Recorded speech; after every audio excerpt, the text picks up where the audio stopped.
Project ni Marcos yun? Sira niya kalikasan? Tabunan niya pala yung mga basura doon. Sabi na. Sabi ni Marcos, hindi ka na maubos yung basura, tabunan ko nila. Ay, namit ang ano.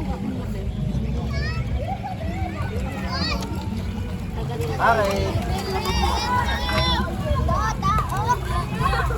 Asan yung tusok pa dito?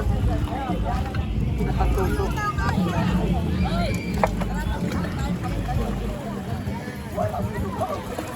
Hindi na pa dalig siya.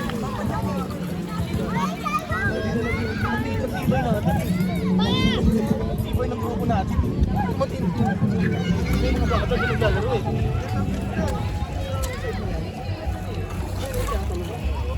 Gusto nila dyan eh. Ang tinag natin eh. Tibay ng mukha natin eh. Walang di tayo marunong karamdam eh. Pwede lang siya paligid eh. Siya hawak-hawak sa gilid ng bato. Ha? Loob na siya hawak-hawak sa gilid ng bato. Di pa naman mga hinihila ng tatlo. Wala na, lasing na. Si Jam-Jam, Lasing na. si Jam, si Kuya. Tatlo sila naghila-hila sa akin. Lalaki ka sa kasama ni Nike, tsaka sa si ano, tsaka si Nike din.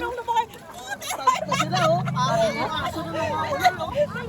Pero yung aso di naliligo, tapos pinapon mo sa tubig. May chililas yung dalawang kape. Sisigaw siya?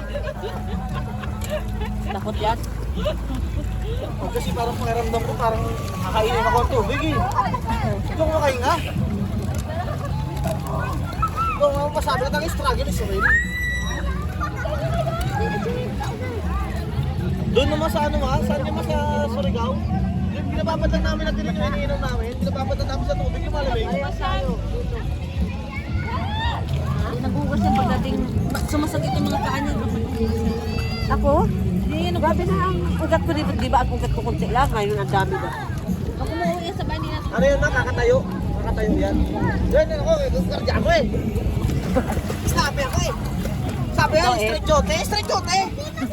Wala kapalitan eh. Tapos kinabukasan, duty ulit ako 36 hours. Malaki sahod mo.